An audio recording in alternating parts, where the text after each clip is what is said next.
queridos irmãos. O tema de hoje vai falar sobre a missão de Jesus, a sua posição no céu e a sua obra de redenção. Isso tem muito a ver conosco, mais até do que se imagina. E o primeiro texto que eu gostaria de trazer vai demonstrar quão importante é este tema.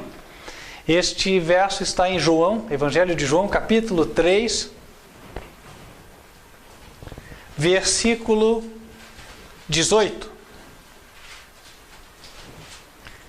Evangelho de João, capítulo 3, versículo 18. Em meio a todos os problemas que nós temos passado em nossas vidas, há um conflito. Os anjos de Deus e os anjos de Satanás estão batalhando pela nossa alma. Um quer nos levar para o inferno, o outro quer nos levar para o céu.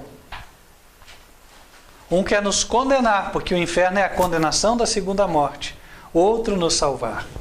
E aí o versículo 18 ganha ainda mais importância, porque diz: quem nele crê não é condenado, mas quem não crê já está condenado, porquanto não crê no Filho de Deus. Não crê no nome do unigênito Filho de Deus. Vou escrever aqui. Olha o que é a chave, o que vai fazer a diferença entre os salvos e os perdidos. Entre os que vão entrar no céu e os que não vão entrar no céu. Quem crê no nome do... Agora eu vou escrever em vermelho. Unigênito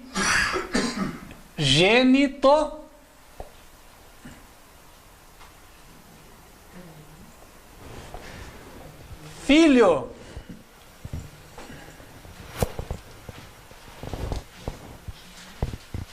de Deus. Vou colocar aqui.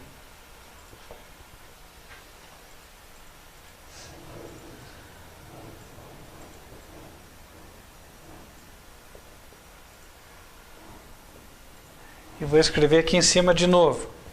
Unigênito Filho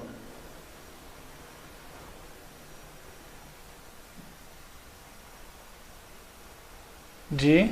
Opa, aqui faltou espaço. Aqui embaixo.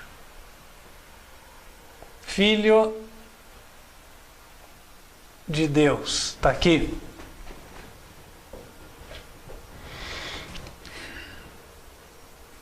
Quem não crer nisso já está condenado. Quem crê não é condenado. Então é importante entender isso aqui, não é verdade? Claro que é importante. E olha que interessante, né? Porque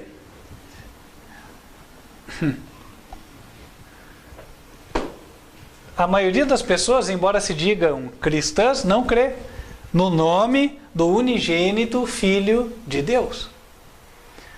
Vamos lá, unigênito. Eu de propósito deixei um pouquinho separado aqui o uni do gênito. Quem estuda português sabe que muitas palavras têm raízes, não é assim? Então a partir de uma raiz, de um prefixo, você forma muitas palavras semelhantes, né? Por exemplo, substantivo, substanciação, consubstanciação e assim por diante, né? Falei uma mais difícil, né? Vou falar uma mais facinho um pouco. Né? Que tal lá? Vamos lá, me ajudem. Um exemplo mais simples. Ação. Ação. Motivação. Criação. Ok, essa está no final. Agora vamos uma com prefixo igual. Unilateral. Prefixo uni, né? Unilateral. Que mais? Lateral. Único. É um só. Que mais?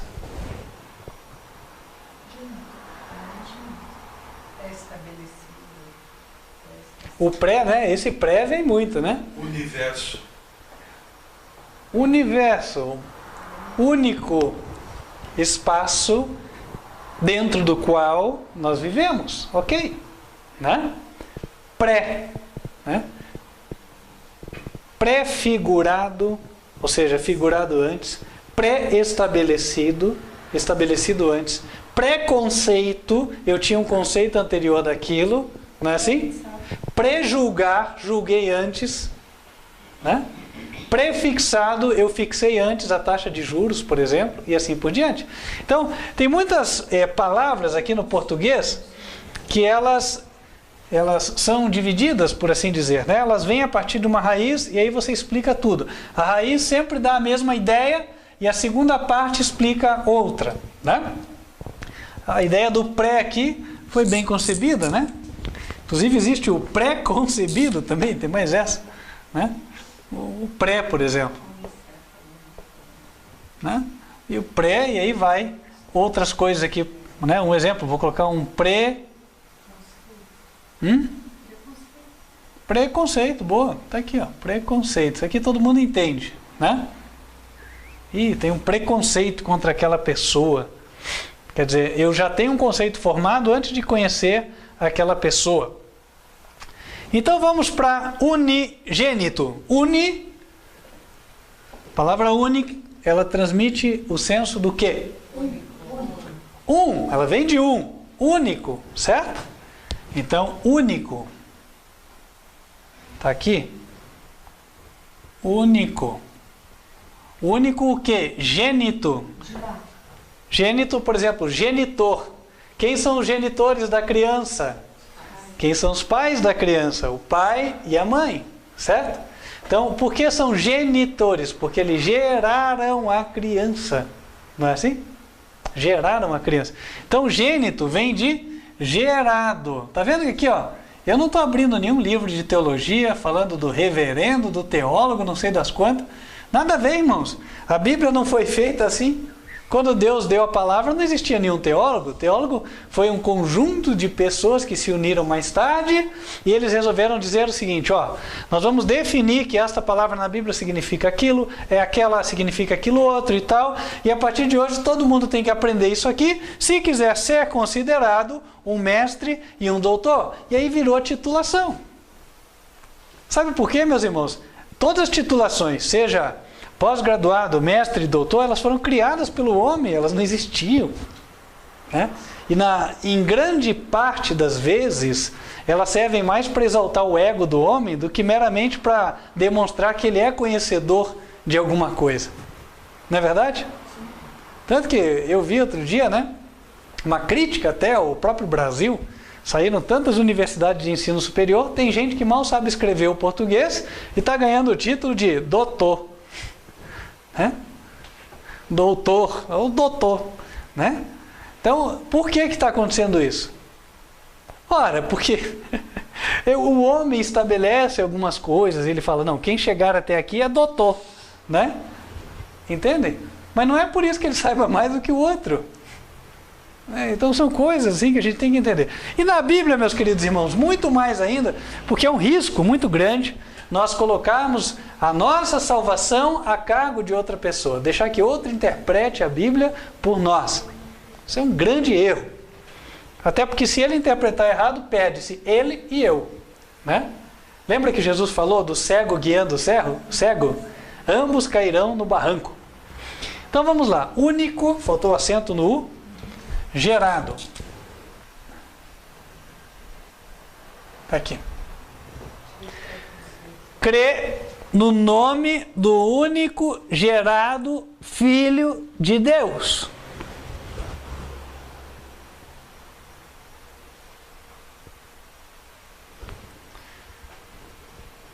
Irmãos, não sei se vocês pararam já para pensar, né?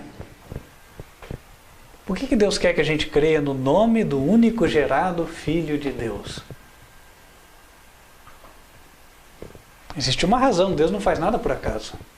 Não é verdade? Deus não faz nada por acaso.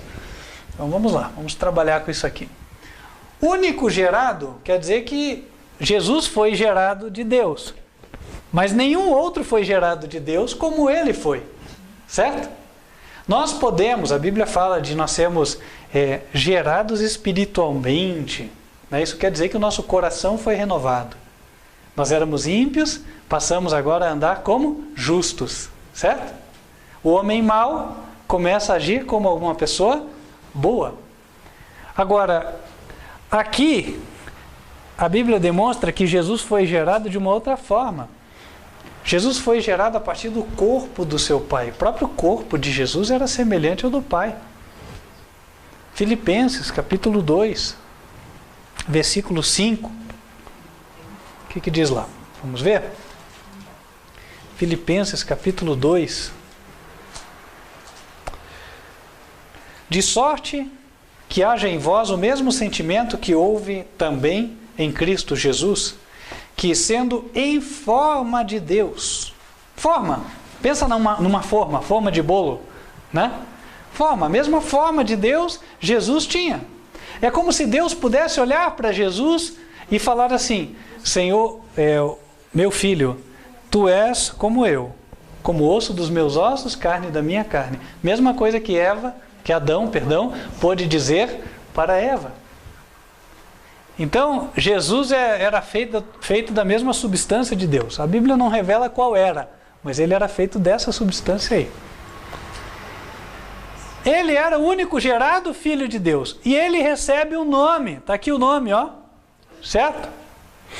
Abra a Bíblia em Êxodo, capítulo 23, versículo 20, por favor. Êxodo 23, versículo 20.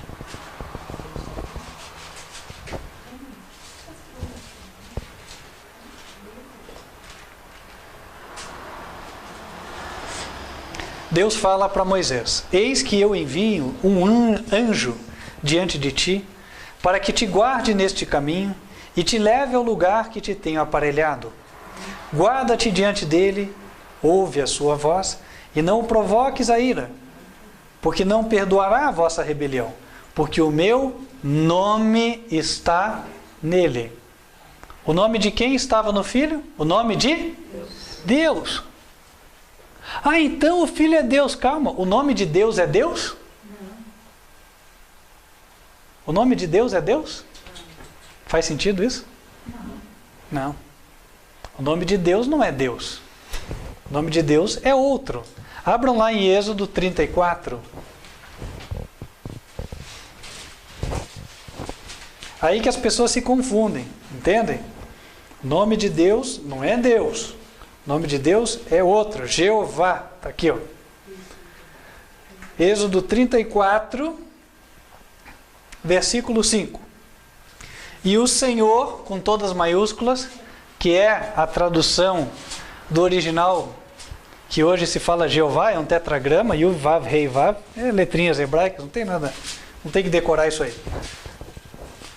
O Senhor desceu numa nuvem, ou Jeová desceu numa nuvem, e se pôs ali junto a ele, junto a Moisés. E ele apregoou o nome do Senhor. Passando, pois, o Senhor perante a sua face, clamou: Jeová. Qual era o nome? Jeová. Jeová. O Senhor, Deus misericordioso e piedoso, tardio em iras e grande em beneficência e verdade, que guarda a beneficência em milhares, que perdoa a iniquidade e a transgressão e o pecado, e ao culpado não tem por inocente, que visita a iniquidade dos pais sobre os filhos e sobre os filhos dos filhos até a 3ª e 4ª geração. Aqui ele descreve o seu caráter. E o seu caráter tem duas facetas que ficam bem visíveis aqui. Uma delas é a faceta do amor, da misericórdia, não é verdade? Porque ele diz aqui: Deus misericordioso, piedoso, tardio em iras, grande em beneficência e verdade, guarda a beneficência em milhares, perdoa a maldade, a iniquidade é o ato premeditado, perdoa a transgressão e o pecado. Mas agora vem o outro viés, o outro lado, que é o lado da justiça. Ao culpado não tem por inocente. Visita a maldade dos pais sobre os filhos e sobre os filhos dos filhos, até a 3ª e 4ª geração. Deus também pune o culpado, ele é justo. Ele também se levanta para a defesa dos inocentes que estão sendo oprimidos pelos ímpios. A 3ª e a 4ª geração, o que quer dizer isso? O que quer dizer a 3ª e a 4ª geração? Via de regra, né, os filhos tendem a cometer os mesmos erros dos pais. Caso não se arrependam, vão colher as consequências. É por isso que ele diz que ele visita a maldade dos pais nos filhos e dos filhos dos filhos. Né? Por exemplo, muita gente diz, tal pai, tal filho. Bebi, o filho é um bebum. Né? Está colhendo as consequências. Era obrigado a beber? Não. Né? E assim por diante. Bom, irmãos, voltando aqui. O nome de Deus, portanto, ele revela o seu caráter. Então eu vou colocar aqui, o nome de Deus, eu vou escrever em vermelho, que a gente já viu qual é. É Jeová. Não é isso, é o hebraico e tal. Bom, gente, ninguém sabe pronunciar o tetragrama hebraico até hoje, tá? Yuv, Vav, Rei, Vav, né? Acho que deixa eu ver se eu me lembro, é assim. Agora o Rei. Puxa, eu sei que o Vav é de novo aqui. Enfim, são 4 letras hebraicas aqui. Me fugiu uma. Mas não interessa. Isso aqui, quem consegue ler isso aqui? Né? Quase ninguém. Então, assim, era justamente o intento de Satanás que as escrituras sagradas fossem conhecidas só por um grupo de eruditos que, por sua vez, pudessem enganar o povo a seu bel prazer. Não é desejo de Deus. Tá? Então, irmãos, Jeová. Agora, Jeová, nós já vimos que representa o caráter de Deus. Está aqui,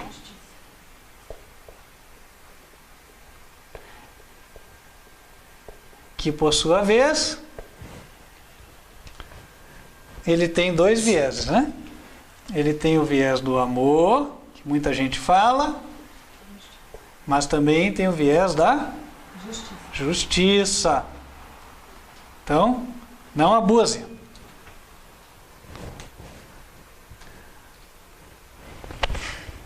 Quem crê,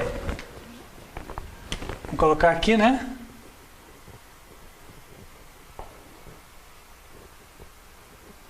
No nome do unigênito Filho de Deus.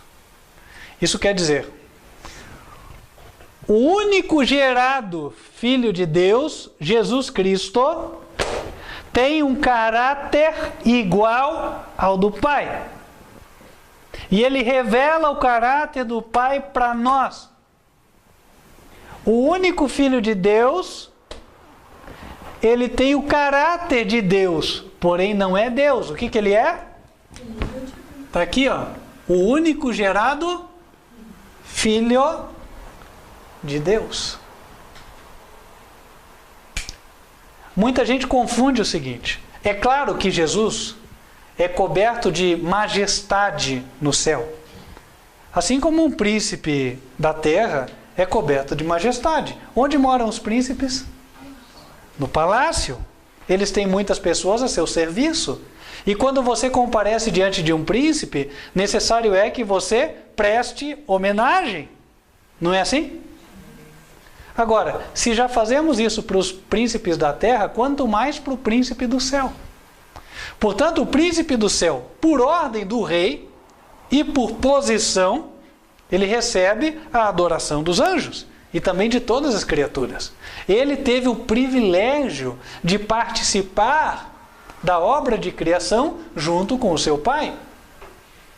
E ele goza de todas as honras do trono do universo. Afinal de contas, ele se assenta ao lado do seu pai, no seu trono. Vejam lá em Apocalipse, capítulo 3.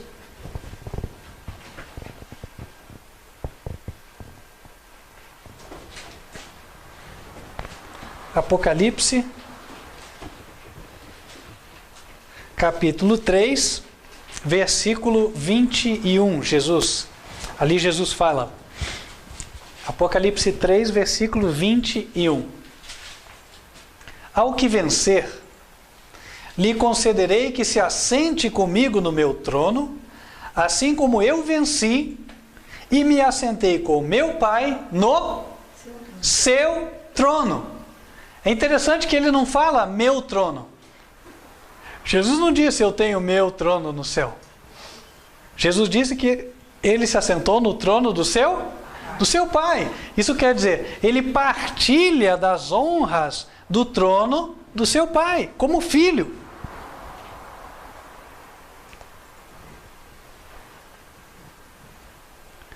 E é o único da sua espécie, não há outro. Aqui já tira a ideia de trindade. Ninguém mais se assenta nesse trono.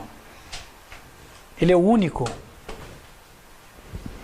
Portanto, essa teoria falsa, furada, de que o Espírito Santo é uma entidade pessoal, Deus, que se assenta lá no trono, essa ideia nasceu lá na cabeça do diabo. E foi transmitida para alguns homens que estavam meio sem vigiar e acabaram convencidos. E aí, como diz a Bíblia, o Deus deste século cegou o entendimento dos incrédulos para que não lhes resplandeça a luz do Evangelho. Qual é o Evangelho? Evangelho de Cristo, o qual é a imagem de Deus. Isso aqui é 2 Coríntios capítulo 4. Ou seja, Satanás tratou de colocar treva no cérebro das pessoas, para que elas não entendessem essa verdade. Porque ele sabia que esta verdade ela era fundamental para que a pessoa entrasse no céu. E aí, nós voltamos ao ponto. Crer no nome do unigênito Filho de Deus é acreditar que o único ser gerado de Deus é o seu filho, e que ele, por ser filho, herdou o nome do seu pai, o caráter do seu pai. Então, quando Deus tinha que mandar alguém à terra para enobrecer a nós que estávamos cheios de maldade no coração, quem era o único que podia fazer isso? Jesus Cristo, o seu filho. Por quê? Ele tinha o caráter igual ao do pai. Deus quer nos restaurar a fim de que nós tenhamos um caráter como o dele. Por quê? Porque ele é bom. Porque ele não pensa o mal. Porque ele só faz o bem. Então ele queria que nós tivéssemos uma chance. E essa chance seria dada por meio do seu filho. E aqui entra a segunda parte da mensagem. Vamos abrir em Efésios, capítulo 2. Efésios 2, versículos 8 em diante. Porque pela graça sois salvos. Efésios 2, versos 8 em diante. Pela graça sois salvos dos vossos pecados, sois salvos das vossas maldades, das vossas rebeliões, das vossas teimosias, dos vossos emburramentos, se é que poderíamos falar assim, né? A pessoa fica emburrada, empaca. Versículo 8. Porque pela graça sois salvos, por meio da fé. Isso não vem de vós, é dom de Deus. Não vem das obras, para que ninguém se glorie. Agora o verso 10, que é a chave. Porque somos feitura sua, criados em Cristo Jesus, para as boas obras, as quais Deus preparou para que andássemos nelas. Vamos analisar esse versinho aqui com detalhe, tá? Somos feitura sua. Feitura é uma palavra que não se usa muito, né? Feitura. O que é feitura? Olha, isso aqui é a feitura de uma máquina. Deu para começar a entender? Foi a máquina que fez. Né? Então, por exemplo, o bonequinho de barro é feitura do artista. Quer dizer que foi o artista que fez o boneco. Certo? Então, quando diz somos feitura sua, quer dizer que alguém nos fez. Quem que nos fez nesse caso? Olha lá o versículo 8. Pela graça sois salvos, por meio da fé. isso não vem de vós, é dom de Deus. Então, Deus é que nos fez. O versículo 10, o que está dizendo é isso. Deus nos fez. Mas será que ele está se referindo a quando Deus fez a humanidade? Não. Fosse assim, ele ia falar, Deus fez Adão, né? Adão é feitura sua. Não, ele não disse isso. Nós somos feitura sua. Isso quer dizer o seguinte, nós já vivíamos, e aí Deus fez uma obra nas nossas vidas. Ele mudou os nossos corações, nos converteu, certo? É nesse sentido que Paulo fala, nós somos feitura sua. Deus é quem converte uma pessoa. Ninguém pode fazer essa obra, nem a pessoa mesma. Deus é quem faz. Aí ele diz, nós somos feitura de Deus. Deus nos converteu. E nós fomos criados em Cristo Jesus para as boas obras. Como é que funciona isso aí? O apóstolo Pedro fala que Paulo escreve coisas difíceis de entender. E a gente tem que dar razão, né? Algumas são complicadinhas mesmo. Mas se a gente parar um pouquinho para analisar aqui, com o auxílio do Senhor, nós vamos entender. Olha lá. Então vamos dividir essas coisas aqui. Criados, olha aqui nesse quadrinho que eu separei aqui no fundo, né? Criados em Cristo Jesus, certo? Aqui. Criados em Cristo Jesus. Para quê? Vou colocar aqui entre aspas, boas obras. Então, irmãos, olha aqui. Cristo Jesus. Por que fala Cristo Jesus e não Jesus Cristo? Tem uma razão para isso? Tem. Porque antes de vir à Terra, o Filho de Deus ele era o prometido, o Messias. E Cristo, ele vem do hebraico que significa Messias, o enviado, o ungido. Então assim, Cristo era o prometido. Jesus é quando o prometido chegou na Terra. Certo? Então vamos lá. O prometido veio à Terra. E ele veio como homem, não é assim? O Verbo se fez carne, habitou entre nós. Um ser humano como nós, com carne e osso. E quando ele esteve aqui na Terra, andando lá por Jerusalém, pela Palestina, na Galileia e tal, né? Ele andou fazendo o quê? Boas obras. Obras de obediência a Deus. O que é que Deus está dizendo aqui? Que na verdade, quando Jesus estava aí vivendo na terra e obedecendo, Jesus, era como se Jesus pudesse dizer assim, eu sou você amanhã. Lembra aquela propaganda que tinha, né? O homem se olhava no espelho, aí o espelho começava a falar com ele, ei, quem que você é? Eu sou você amanhã. Né? Eu sou você, depois que você obedecer. Entendem? Então, Cristo foi o nosso modelo. Entendem?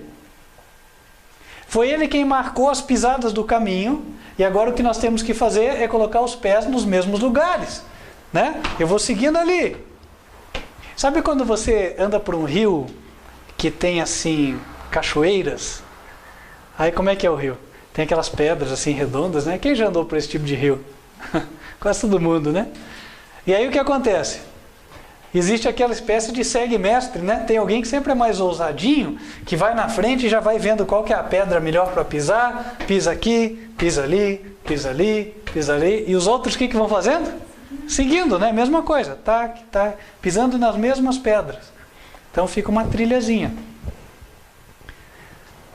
Neste sentido, Jesus é o mestre e nós seguimos o mestre. Jesus, quando obedeceu, ele era o projeto do que nós vamos ser amanhã. Deu para entender? Todo mundo entendeu? Por isso que fala assim, ó.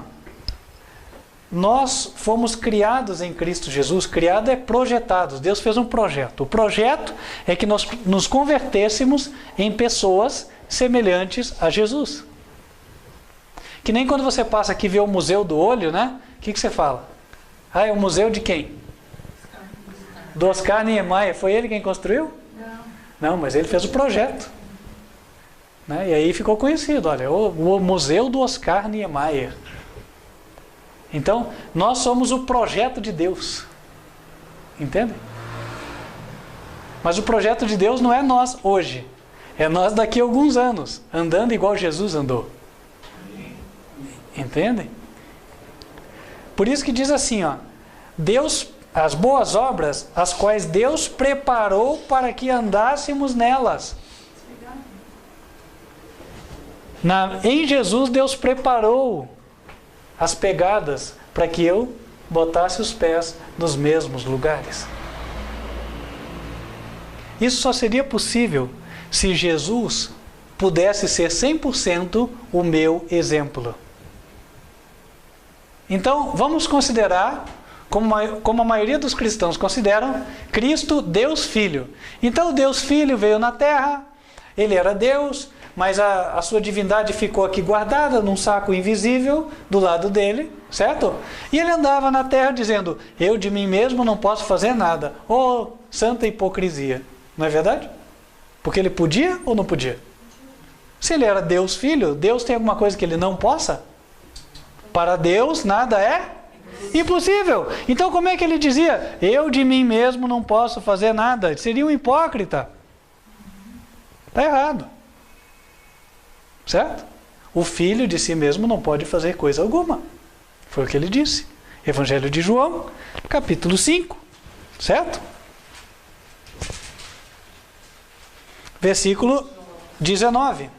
Evangelho de João, capítulo 5, verso 19. Jesus respondeu e disse-lhes, na verdade vos digo, o Filho por si mesmo não pode fazer coisa alguma, se não o vir fazer o Pai.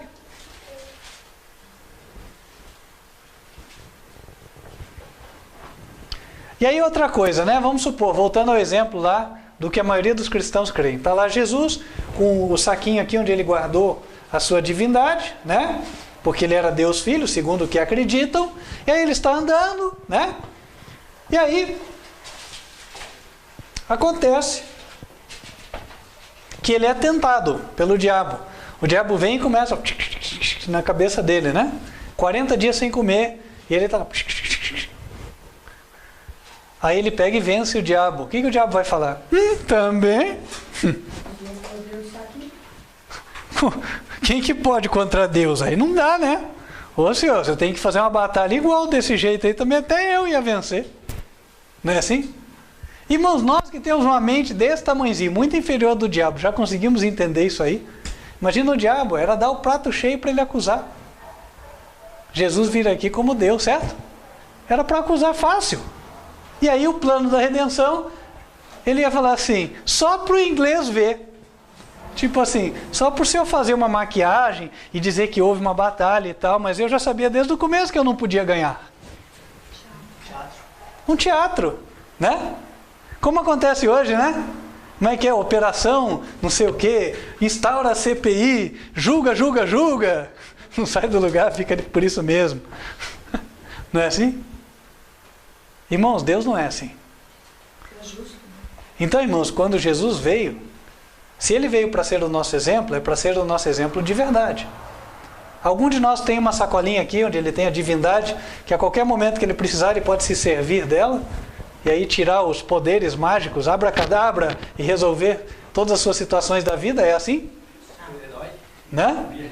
O super-herói. Você vê que é o contrário, é o diabo quem quer colocar essa ideia, né? A ideia do super-herói é isso. O homem pode, né? O homem pode voar, o homem pode escalar o prédio, pode fazer tal coisa. Na ideia do diabo. Na verdade, não pode nada. Jesus disse, sem mim, nada podeis fazer. Então, irmãos, voltando aqui. Jesus respondeu isso, o filho não pode fazer nada. Agora, o interessante é o seguinte, quando é que ele dá esta resposta? Vamos ler o versículo 18. Por isso, pois, os judeus ainda mais procuravam matá-lo, João 5, verso 18. Porque não só quebrantava o sábado. Jesus quebrantava o sábado? Não. Hã? Pergunta, irmãos. Jesus transgredia o sábado? Não. Não. Jesus guardava o sábado. Quer ver? Marquem aqui, vamos lá para João 15. Evangelho de João, capítulo 15.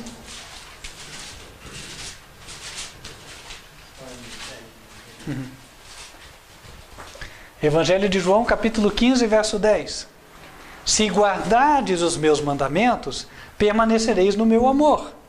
Do mesmo modo que eu tenho guardado os mandamentos de meu Pai. Jesus guardou o sábado, guardou os 10 mandamentos. Voltando lá então para João 5, verso 18. Então não era que Jesus transgredisse o sábado. Os fariseus, na ideia deles, Jesus transgredia. Naquilo que eles queriam acreditar. Vocês já ouviram essa frase?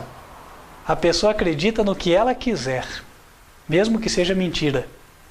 E às vezes ela tanto quer acreditar na mentira que ela passa a acreditar que a mentira é verdade. Já viram isso? E quantas vezes, né? Os fariseus queriam acreditar e queriam fazer o povo crer que Jesus era transgressor do sábado, mas não só isso. Olha lá, verso 18. Por isso, pois, os judeus ainda mais procuravam matá-lo, porque não só quebrantava o sábado, mas também dizia que Deus era seu próprio Pai, fazendo-se igual a Deus, na ideia deles. Os fariseus queriam dizer para o povo, está vendo? Esse aí está se fazendo igual a Deus, como se fosse o Deus Filho. Aí, para que não ficasse essa ideia, no versículo 19... Mas Jesus respondeu e disse-lhes, na verdade vos digo que o Filho, por si mesmo, não pode fazer coisa alguma. Justamente para desfazer o mal-entendido. Justamente para que ninguém entendesse que ele era Deus Filho. E para que ninguém entendesse que ele quis dizer isso. Ficou claro? Foi desfazer o mal-entendido. Aí vamos para João capítulo 10. Uma outra vez, também parece que ia ficar o mal-entendido com respeito a isso.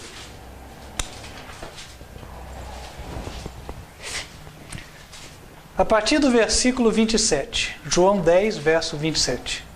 Jesus diz, as minhas ovelhas ouvem a minha voz, e eu conheço-as, e elas me seguem. Eu lhes dou a vida eterna, nunca hão de perecer, e ninguém as arrebatará de minhas mãos. Meu Pai que mas deu é maior do que todos, e ninguém pode arrebatá-las das mãos de meu Pai. Eu e o Pai somos um. Então, em primeiro lugar, né? Ele fala, ninguém pode arrebatá-la das minhas mãos. Será que é porque ele era o Todo-Poderoso? Não. No verso 29, ele disse, meu Pai que deu as ovelhas para mim, ele é maior que todos. Ninguém pode arrebatá-la das mãos do meu Pai. Ou seja, ninguém vai conseguir tirar as ovelhas de mim, dizia Jesus, porque o Pai é quem está segurando elas. Deus, o Todo-Poderoso, está exercendo o seu poder, está segurando elas. Então elas não tem como alguém tirar elas de mim. Jesus disse isso não como se ele fosse o Todo-Poderoso, mas mostrando que o seu Pai era o Todo-Poderoso.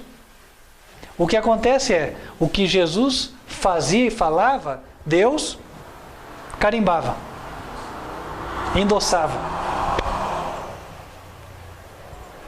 E é interessante a gente entender isso, né? As ordens do príncipe são endossadas pelo rei, por isso elas têm autoridade. E neste sentido, quem não obedece ao príncipe não está obedecendo ao próprio rei.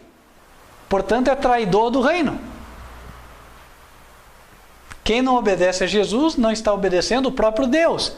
Não porque Jesus seja Deus, mas porque Deus endossa o que Jesus decide. Entendem? Agora Jesus, no verso 30, ele diz, eu e o Pai somos um. Os judeus pegaram então outra vez em pedras para o apedrejarem. Respondeu-lhe Jesus, tenho-vos mostrado muitas obras boas procedentes de meu Pai. por qual dessas obras me apedrejais? Os judeus responderam dizendo: não te apedrejamos por alguma obra boa, mas pela blasfêmia, porque sendo tu homem, te fazes Deus a ti mesmo. Será que Jesus estava se fazendo de Deus quando ele disse: eu e o Pai somos um? Bom, se ele quisesse se fazer de Deus, era uma boa ocasião para ele confirmar: é assim mesmo, tu o dizes. Não é assim que ele dizia para confirmar as coisas? Ou vós o dizeis, conjugando, colocando na pessoa certa, fazendo a concordância. Mas não foi isso. Respondeu-lhes Jesus, verso 34, vai desfazer de novo o mal-entendido. Não está escrito na vossa lei, eu disse, sois deuses? Ele está se referindo a Salmos 82, verso 6. Marquem aqui, vamos lá para Salmos. Jesus está explicando a eles em que sentido que ele disse que ele e o Pai eram um. 82. Salmos 82, verso 6.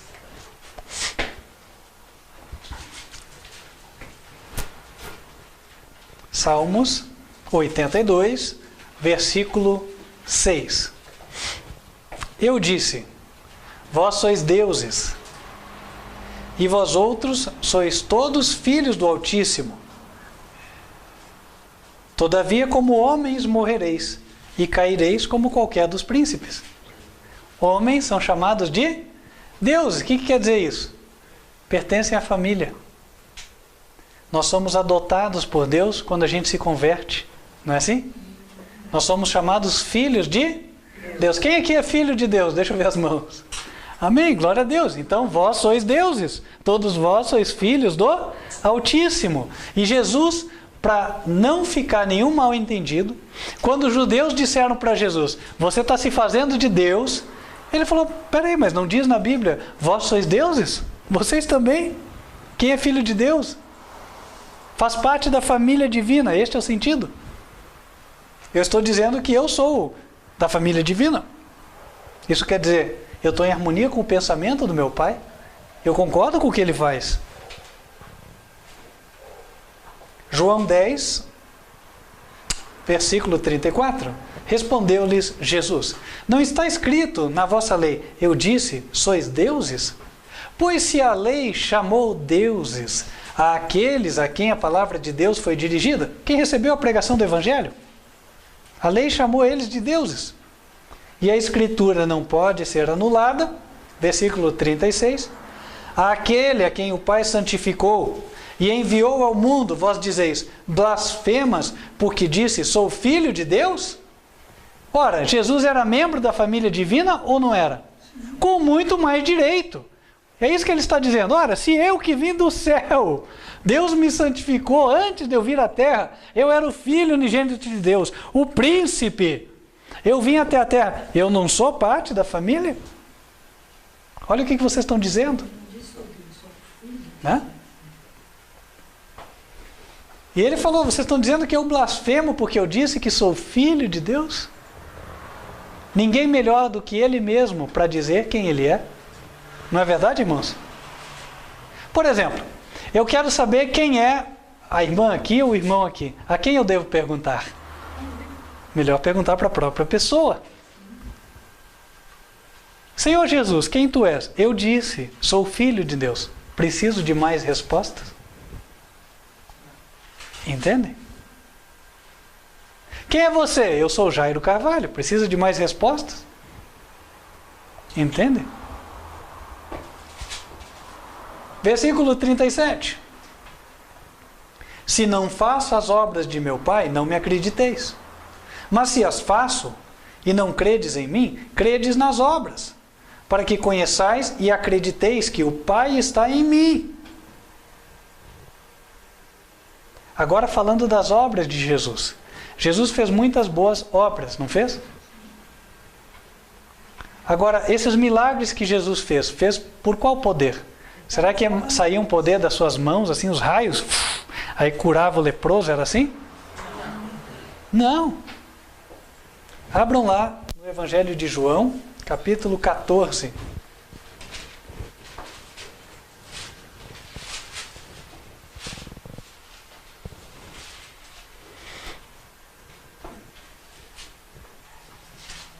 versículo 8. Evangelho de João, capítulo 14, verso 8. Disse-lhe Filipe: Senhor, mostra-nos o Pai e isso basta. Disse-lhe Jesus: Estou há tanto tempo convosco e não me tendes conhecido, Filipe? Quem me vê a mim, vê o Pai.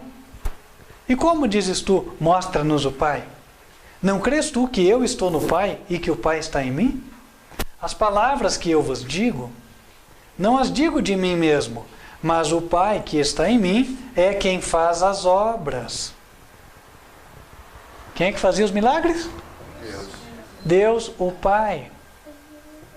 Isso explica uma outra coisa. Jesus falou assim: tudo que eu vejo o Pai fazer, eu faço. É nesse sentido, irmãos. Por exemplo, né? Paralítico. Chegou lá, queria andar, né? O que Jesus falou? Levanta, toma tua cama e anda. Quem que curou aquele paralítico? Deus. Foi o poder de quem? Deus. Poder de Deus, que colocou eletricidade nos nervos daquele paralítico e fez eles funcionarem. E Jesus viu a obra de Deus. Viu ou não viu? Então ele falou: tudo que o filho ver o pai fazer, ele também faz. É nesse sentido. Vamos voltar para João capítulo 5, para que ninguém entenda mal. Agora eu vou ler o verso que mencionei para vocês. João 5, verso 19.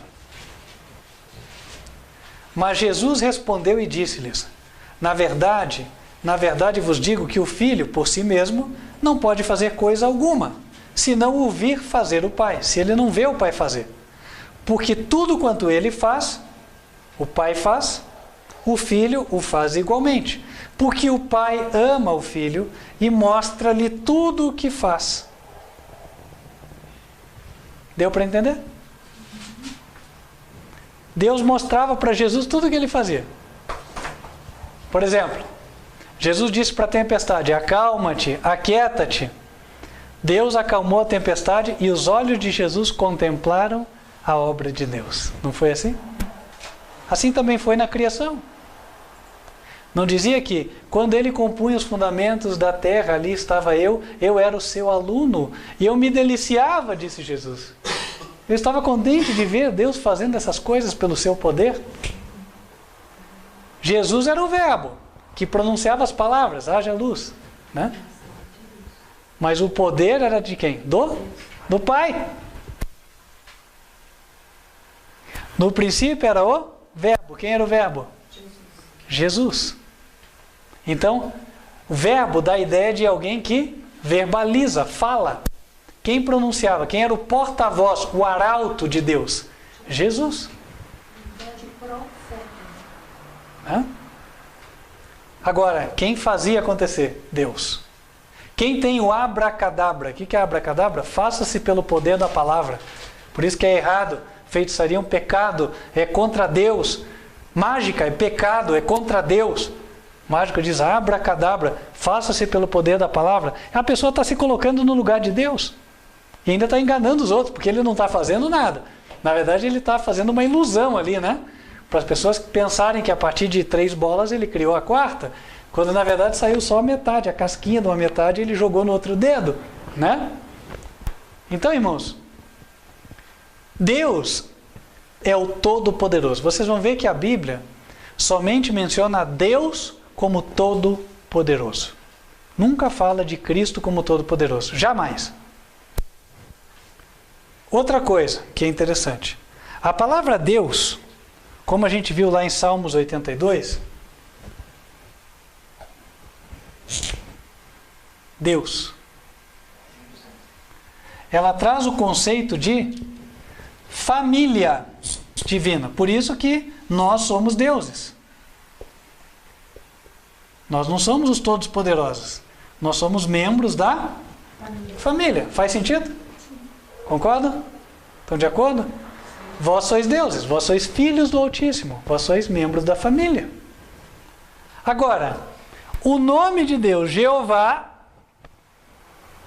esse nome Deus colocou só sobre o seu Filho. Você não vai ver nenhum anjo sendo chamado de Jeová na Bíblia, e você não vai ver uma pessoa sendo chamada de Jeová.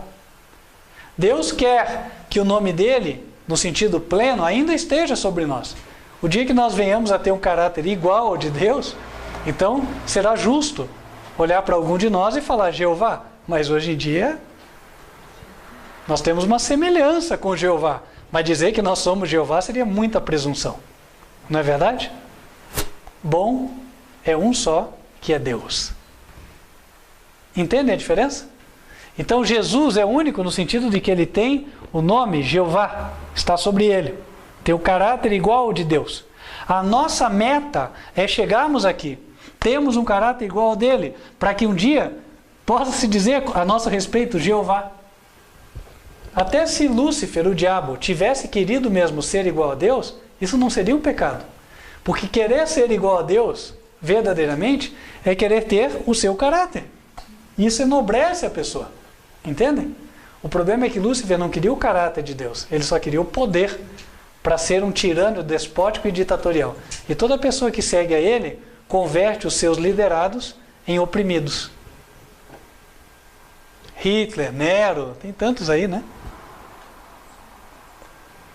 Então o foco de Deus é que nós tenhamos o caráter dele. E ele enviou Jesus como homem, para ser o nosso exemplo como homem, para que nós tenhamos o caráter de Jesus. E vou falar uma última coisa aqui. Até a propósito, já vou de antemão recomendar aos irmãos que assistam novamente essa mensagem, porque eu sei que traz várias coisas, né? Então às vezes é difícil gravar tudo de uma vez só. Mas é uma última coisa. Jesus veio à Terra como um bebezinho, né? Certo? E o bebê forma um caráter. Então como é que você vai entender isso? Não, mas Jesus já não tinha o caráter de Deus? Como é que ele vem formar um caráter? Bom, o bebê Jesus tinha uma diferença de nós, quando nós saímos da maternidade. A diferença não era por ter poderes, por ser Deus, nada disso. A diferença não era por ser maior ou mais alto, também não era isso. A diferença era que quando alguém batia no bebê Jesus, ele não estava reclamando.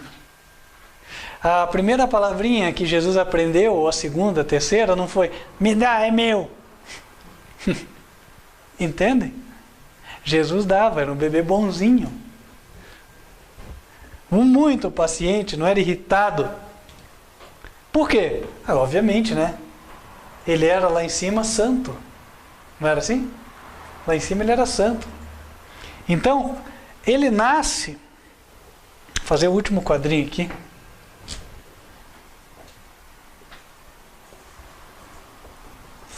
Jesus nasce como santo. Só marquem a passagem Lucas 1, verso 35.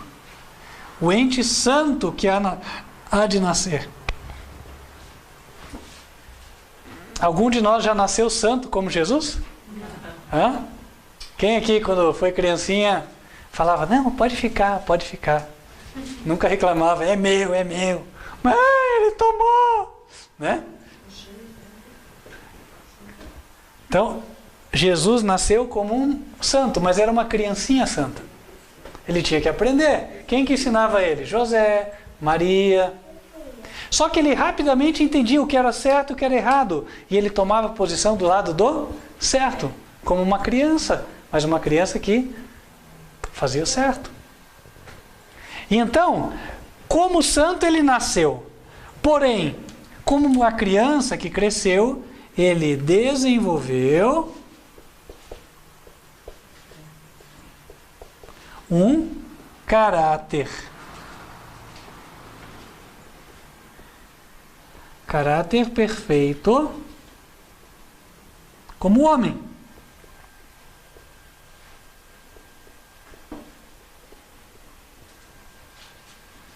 Como nós podemos fazer, certo? Nós podemos ou não podemos? Sim. Podemos. O caráter, para quem não sabe, ele é a soma dos hábitos. Ele é formado pela soma dos hábitos. A pessoa pode ser viciada a fazer o mal, mas também pode ser viciada a fazer o bem. Está tão acostumada a proceder sempre corretamente que ela nem considera a hipótese de fazer algo errado. Entende? Então, Jesus foi assim, ó. Ele nasceu santo, desenvolveu um caráter perfeito, porque cultivou só bons hábitos, hábitos de obediência à lei dos 10 mandamentos. E nós? Bom, nós não nascemos assim santos, mas aqui vai uma dica para quem vai ser pai e mãe. Né? A Bíblia fala que João Batista seria cheio do Espírito Santo já no ventre da sua mãe. A mãe que ora, a mãe que estuda a Bíblia, a mãe que louva a Deus, né? Está contribuindo para que o Espírito Santo já atue no bebê. E aí quando cresce, vai instruindo a criança no caminho do Senhor. Às vezes tem pai e tem mãe que pensa que bebê não tem consciência, então não dá instrução religiosa para o bebê. Espera ele crescer, quando ele é maior, leva ele na catequese lá. Está errado isso aí. Errado por quê? Porque enquanto a gente não está instruindo, o diabo está. Aparece o joguinho, aparece, né, uma série de coisas lá, brinquedo amaldiçoado, um monte de coisas entram lá e a criança vai aprendendo. O desenho animado da televisão e assim por diante. E na verdade nós temos que chegar na frente do diabo. E aí, nós vamos trabalhar para que os nossos filhos desenvolvam bons hábitos. Por quê? Os nossos filhos não nascem santos como Jesus nasceu. Ah, mas então Jesus tinha vantagem em relação a mim? Não, sabe por quê? Essa vantagem é compensada quando Deus envia para nós o Espírito Santo. Por isso que o Espírito Santo é Jesus mesmo habitando em nós. No nosso caso, vai entrar o Espírito Santo. Então, eu não tinha a tendência a fazer o que é certo. Mas então Deus compensa essa falta enviando, através de Jesus, o Espírito Santo. E aí Cristo começa a viver em mim, porque o Espírito Santo é Cristo mesmo, não em carne. Né? E agora eu começo também a escolher o certo em lugar do errado. Posso ir aprendendo como Jesus aprendeu e vou desenvolvendo um caráter perfeito. Cada pessoa que se converte, meus queridos irmãos, ele põe o pé na caminhada dos 33 anos de Jesus. Não importa se a pessoa se converteu aos 80 anos. Sabe onde é que ela vai pôr o pezinho? Lá na manjedoura de Belém. É um bebê espiritual. E vai começar a caminhar. E vai caminhando da manjedoura até o Calvário. Entendem? Em que parte da caminhada você e eu estamos? Será que nós já estamos naquele dia em que Jesus chegou no templo de Jerusalém, quando ele tinha 12 aninhos? Será que nós ainda estamos numa fase anterior? Ou será que nós já estamos nos aproximando dos dias da cruz? Irmãos, nós temos um caráter a construir. Nós temos um exemplo que foi colocado diante de nós. O Senhor Jesus Cristo, o unigênito Filho de Deus. Por isso que só vai entrar no céu quem acredita nisso. Porque é quem acredita que Jesus, o enviado do céu, foi o nosso perfeito exemplo. E eu posso fazer o que ele fez. Ele não era o Deus Filho na terra. Ele era o Filho de Deus e Filho do homem. Ele era o homem em Cristo Jesus. O meu exemplo de vida. Aquele o qual eu vou seguir. E seguindo a ele, eu vou entrar pelos portais celestiais. Amém? Quem gostaria de dizer, eu vou seguir o Senhor Jesus até os portais do céu?